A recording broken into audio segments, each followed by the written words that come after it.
घर में बहुत शांति पसरी हुई थी। अगर पत्ते भी हिलते तो उनकी आहट तक सुनाई दे रही थी। उससे ज्यादा मौन और खामोशी तो वैदेही जी के मन में थी। घर में दो शख्स मौजूद थे, पर उसके बावजूद दोनों अलग अलग कमरों में थे। अचानक गिलास गिरने की आवाज आई। तब वैदेही जी की तंद्रा टूटी। उठकर रसोई में गईं तो देखा पति सोमेश जी जमीन पर गिरे पानी को साफ कर रहे थे। आप रहने दीजिए, मैं साफ कर देती हूँ। पानी पीने आया था। पता नहीं अचानक हाथ से गिलास कैसे गिर गया। अरे अरे कोई बात नहीं, हो जाता है कभी कभी, कहती कहती वैदेही जी सोमेश जी के हाथ से पोछा लेकर फर्श साफ करने लगी। सोमेश जी को उनकी यह चुप्पी बर्दाश्त नहीं हो रही थी, इसलिए वो बोले, चलो पड़ोस के मंदिर में संध्या आरती करके आते हैं। मेरा मन नहीं है जी, आपको जाना है तो आप जाइए। आखिर कब तक बेटे का इंतजार करती रहोगी? 4-5 दिन बाद आ जाएगा ना? हाँ पता है कैसे आएगा, वैदेही जी ने तंज कसते हुए कहा। अब छोड़ो भी, क्यों उम्मीद करके बैठी हो बेवजह? जितना ज्यादा उम्मीद करोगी उतना ही तुम परेशान होगी। मैं भी तो माँ हूँ, कहते कहते वैदेही जी फूट फूट कर रोने लगी। लेकिन इस बार सोमेश जी ने उन्हें चुप नहीं कराया, बल्कि उनका हाथ अपने हाथ में लेकर चुपचाप उन्हें रोने दिया। जब से वंश की शादी हुई है तब से ये हर बार का सिलसिला हो चुका है। वंश सोमेश जी और वैदेही जी का इकलौता बेटा था। शादी के पूरे 7 साल बाद उसका जन्म हुआ था, इसलिए लाडला भी था। उसकी शिक्षा दीक्षा पर माता पिता ने बहुत अच्छे से ध्यान दिया था। पढ़ा लिखा कर उसे इंजीनियर बनाया। आज एक मल्टीनेशनल कंपनी में बड़े ओहदे पर कार्यरत है। वंश अच्छी तरह से सेटल हो चुका था, इसलिए 2 साल पहले काफी सोच समझकर उसकी शादी रोमा से करा दी गई। काफी अरमान थे कि बहू घर आएगी तो थोड़े दिन ही सही घर में रौनक तो होगी। उसके बाद तो वैसे भी उसे वंश के साथ उसके जॉब प्लेस बेंगलुरु ही जाना था। पर अरमान सब धराशायी हो गए। शादी के कुछ दिन बाद तो घूमने फिरने में निकल गए और हनीमून से आने के बाद वो अपने मायके जाकर बैठ गई, यह कहकर कि मुझे मेरी मम्मी की याद आ रही है। हाँ, जिस दिन वंश को बेंगलुरु रवाना होना था उससे एक दिन पहले रोमा ससुराल आई थी, वो भी अपना सामान पैक करने के लिए। तब भी उसने वैदेही जी से ढंग से बात नहीं की, पर सबको यही लगा कि वो अभी नई नई है, घर का माहौल भी नया है, इसलिए वो घुल मिल नहीं पा रही। पर यह गलतफहमी भी सोमेश जी और वैदेही की दूर हो गई, क्योंकि रोमा जब भी आती सीधे मायके ही आकर रुकती थी और जिस दिन रवाना होता था उसके 3-4 घंटे पहले ससुराल आकर मिल लेती थी। पहले तो फिर भी वंश रोमा को मायके छोड़कर सोमेश जी और वैदेही जी के पास आ जाता था, लेकिन पिछले 4 बार से वंश वैदेही के साथ उसके मायके ही रुकता था। जब सोमेश जी ने वंश से कहा कि बेटा कुछ दिन अपनी माँ के पास भी रुक जाया करो, तो वंश ने मायूस होकर कहा, रुकना तो चाहता हूँ पापा, पर क्या करूँ, रोमा को पसंद नहीं है। वो कहती है कि मैं बेटी हूँ, इसलिए मुझे मायके जाने की इजाज़त लेनी पड़ती है। तुम्हारा अच्छा है, जब देखो अपनी मम्मी के पास जाकर रुक जाते हो। कभी मेरे माता पिता के पास भी रुको तो उनका मन खुश हो जाए। अब बताओ पापा, मैं क्या करूं? पर बेटा हमने उसे कभी रोका कहाँ है, और वैसे भी वो हमारे पास रुकी कब है?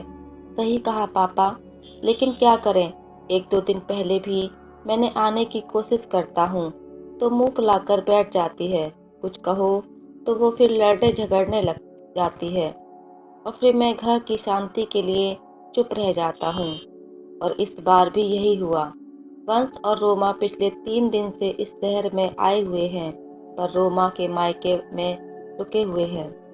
हर बार तो वैदेही जी तसल्ली कर लेती थीं, पर इस बार उनकी हालत सोमेश जी से देखी नहीं गई। दूसरे दिन सुबह सुबह तैयार होकर सोमेश जी घर से रवाना हुए और सीधे पहुंच गए रोमा के मायके। इतनी सुबह उन्हें घर आया देखकर सब लोग हैरान रह गए। तभी रोमा के पापा ने कहा, अरे समधी जी, आज इतनी सुबह सुबह, आइए बैठिए। आज सुबह सुबह कैसे आना हुआ? समधी जी, बस आपसे इजाजत लेने आया था। सोमेश जी ने भी अपने हाथ जोड़ते हुए कहा। उनकी बात सुनकर सब हैरान रह गए और एक दूसरे की शक्ल देखने लगे।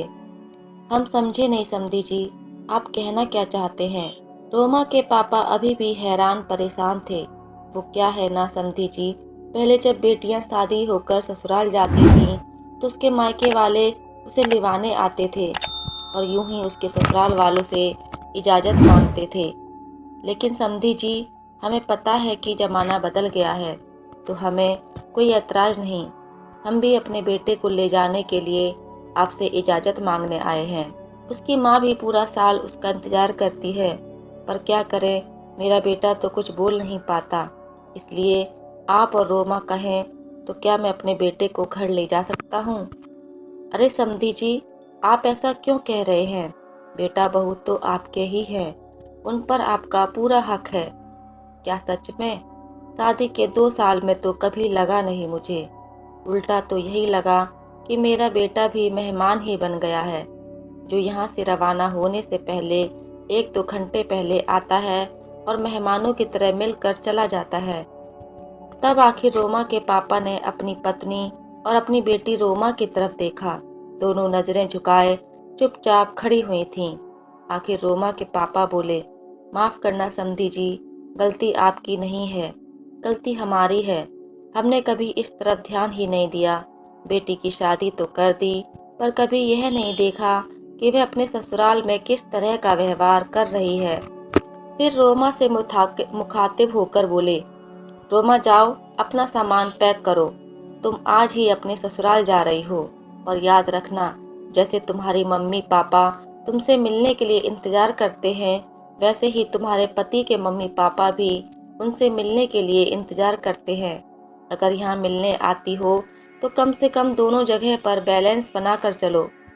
और मेहमानों की तरह ही ससुराल जाना है तो माफ करना, आज के बाद मायके में तुम्हारा स्वागत भी मेहमानों की तरह ही होगा। याद रखना, कोई शिकायत का मौका ना मिले। अपने पापा के कड़े रूख को देखकर रोमा की ज्यादा बोलने की कुछ हिम्मत नहीं हुई।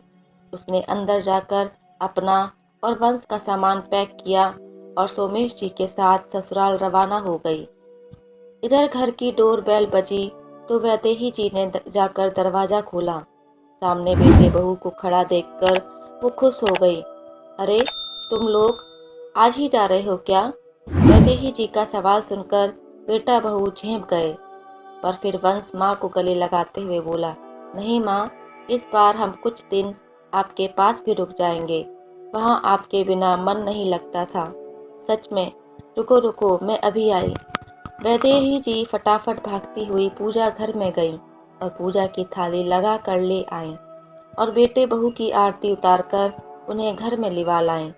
थोड़ी देर बाद सोमेश जी भी घर में आए और वैदेही जी को खुश देखकर खुश हो गए। कहाँ चले गए थे सुबह सुबह? देखो, बच्चे घर आए हैं और अब ये लोग कुछ दिन यहीं रुकेंगे। अच्छा, ये तो बड़ी खुशी की बात है, कहकर सोमेश जी अपने कमरे में चले गए। पर ना उन्होंने कभी अपनी पत्नी को बताया और ना ही उनके बेटे बहू को बताने दिया कि बेटे बहू अचानक रुकने के लिए घर कैसे आ गए। आखिर वो एक माँ के विश्वास को बनाए रखना चाहते थे। दोस्तों, कहानी कैसी लगी कमेंट में ज़रूर बताइएगा और अगर आप चैनल पर नए हैं तो चैनल को सब्सक्राइब जरूर कीजिएगा। आपका एक सब्सक्राइब मेरे लिए मोटिवेशन का काम करता है। तो मिलते हैं अगली एक और अच्छी कहानी के साथ। तब तक के लिए आप सभी का धन्यवाद।